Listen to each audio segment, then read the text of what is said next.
succulents. Okay guys, it's cold, it's dark, we're going to keep it real, it's 5 AM. We've had to come in early in the morning to film this before the gym actually starts moving.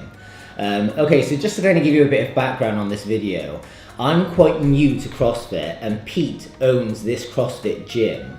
And I really want to get in shape for my wedding that's coming up in a couple of weeks. So Pete's actually training me personally. So not only am I quite new to CrossFit, but I'm essentially kind of having personal training to see if I can quick start my progress to getting in shape for the wedding. Anyway, what a lot of people said to me before I started CrossFit was, you're probably going to get a lot of injuries. People typically get injuries with CrossFit. And I have found that already I'm getting stiffness in my lower back. If I'm not careful, I'm pulling my shoulder out. So we thought in this video, we'd make a quick video just showing you some of the things that can help prevent injuries while doing CrossFit.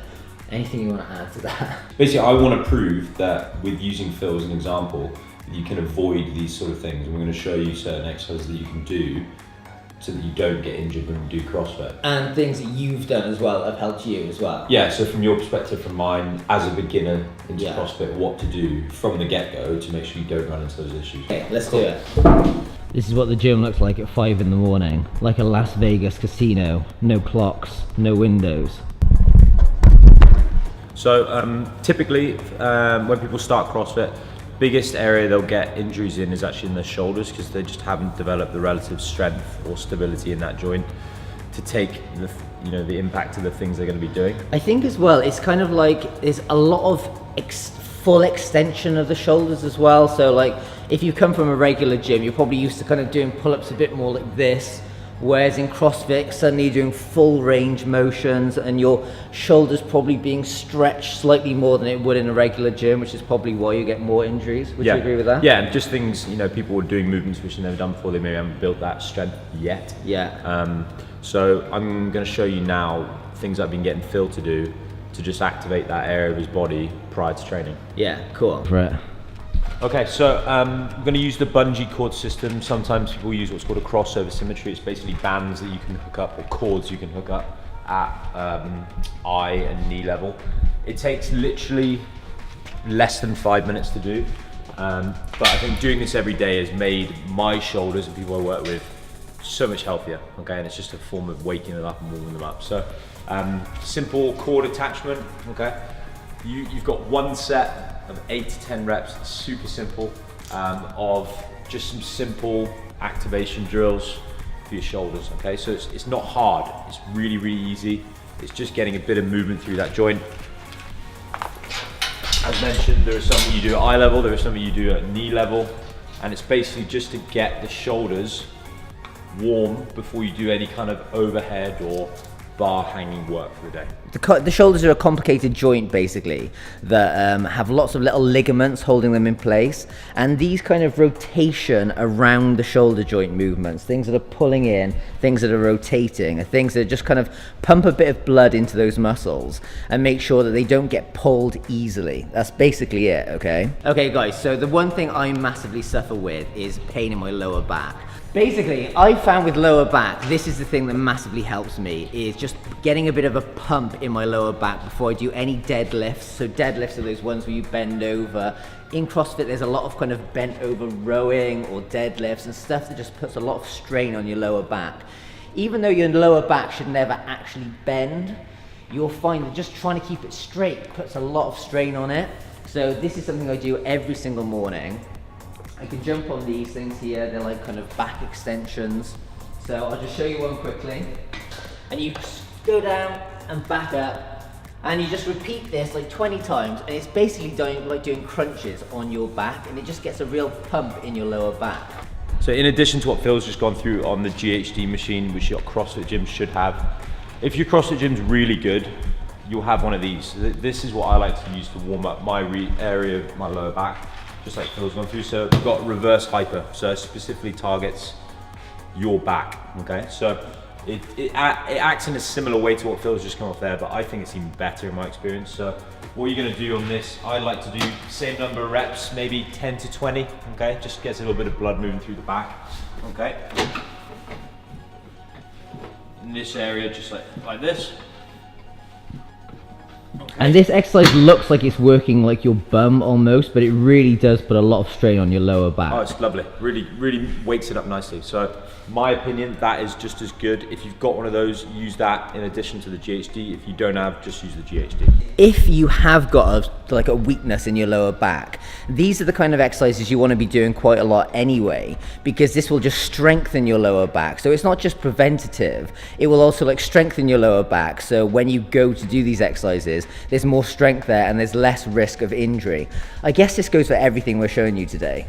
Okay, so next one that I think is a big one for people coming from different backgrounds, whether they've done a little or a lot of exercise, is their knees. And people run into knee issues, not all the time with CrossFit. I think it's something you can definitely prevent.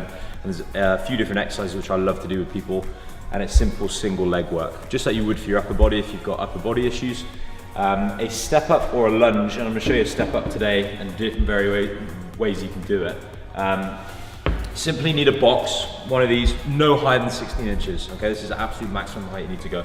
Okay, so you can do simple step ups or step downs where you're working and isolating one leg at a time. So if you do have a weaker knee, you can isolate it and get it stronger. Okay, so you can either go backwards, okay, you can go down to the side,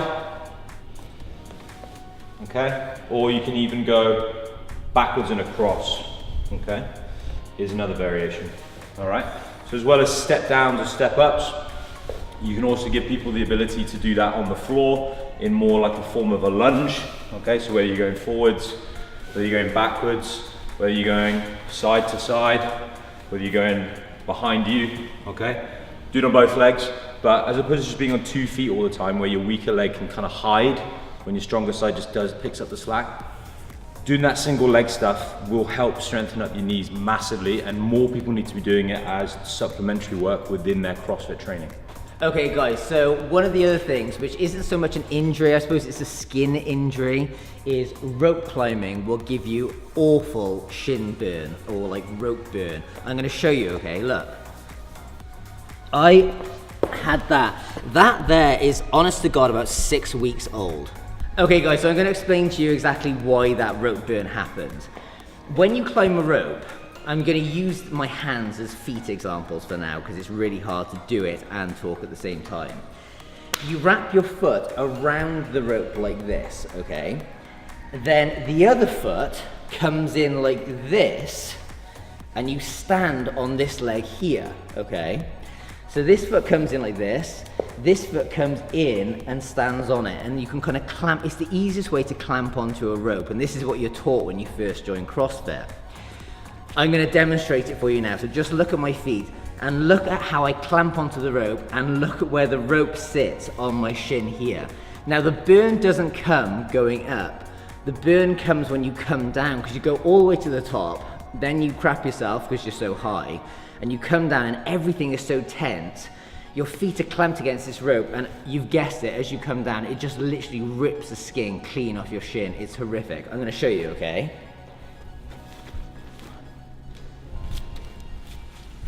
So you see where the rope is there? Then when I come back down, that's where you get the rope burn.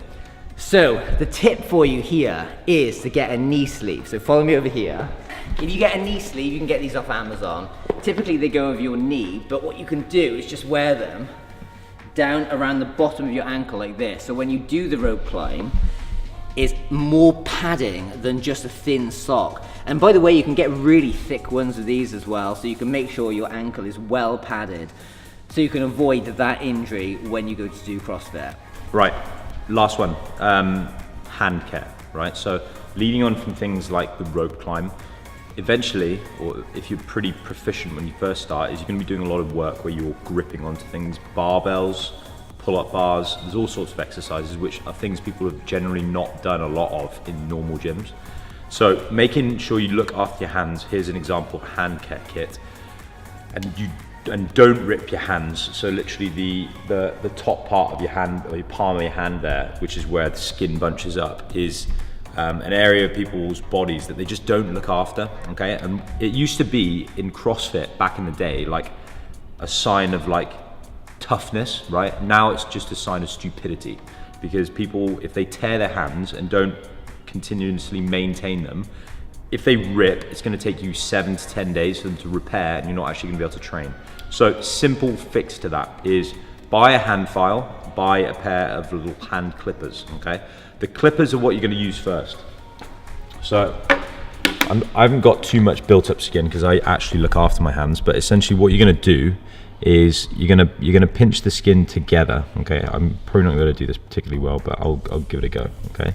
Oh, I see. You actually pinch the skin up like that. Yeah. So you actually pinch the skin off. Well, right? That's like you're cutting it off. No, it's just dead skin. Okay. So here's a small example. If depending on how much you've got, right, and then you actually just file down that bit. Okay, you file that right down. Okay, you wash your hands, and obviously that would be smooth. Okay. There's actually something gross about just cutting skin off your own hand. Okay. Because you know, I end up biting these off. Yeah, you're probably going to bite off more than you need to, and that's where you could rip it. Bite off more than I can chew. Exactly. Right. Okay, so you've done that, right? And then you file that all down, okay? And you'd have to file away for like a good probably 30 to 60 seconds, and you can use one side of that is rougher than the other. So basically, that just gets rid of a load of it, and then this just files it down. Okay. So what you're going to do after that is they'll be a lot smoother. Okay, well, let's put it down here. Okay. So what you do then, once you smooth that down, is then, because all the chalk dries out your hands, which is why they start to build up, a bunch up with the skin, and then eventually tear. And by the way, when he says chalk, you will typically use chalk because when you're gripping onto bars, your hands will sweat. So a lot of CrossFitters use chalk to dry their hands out purposely so they can maintain a better grip, but it has a negative effect because it dries your hands out. So it's almost like a catch-22, but then what you've got to do is you've got to pinch the skin, file it down so it doesn't tear off, because if the calluses build up big and then they rip off, that's where you're in trouble.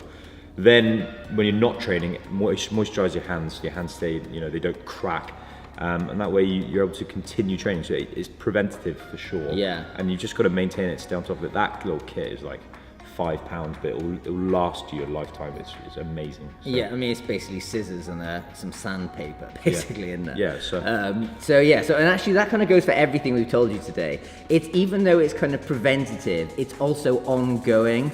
You'll find even the guys who are lifting really heavy weights probably have certain things they do before every workout from a previous injury or a weakness in their body, and you'll just discover these things as you go along. Like I said, in my experience as a beginner, I've got a bad lower back, so I just find I have to turn up 10 minutes early before the CrossFit session and make sure my lower back is just warmed up and ready to go. And everyone in the gym has their own things. You'll find that half the CrossFit gym are turning up slightly early because they're all just working on that little area of their body that typically lets them down, and they know that they have to do these certain things to make sure they can prevent any kind of injuries. Okay guys, so look, over the next couple of weeks we're going to be uploading loads more videos. Like I said, the whole thing is I'm trying to get in shape using CrossFit as a beginner.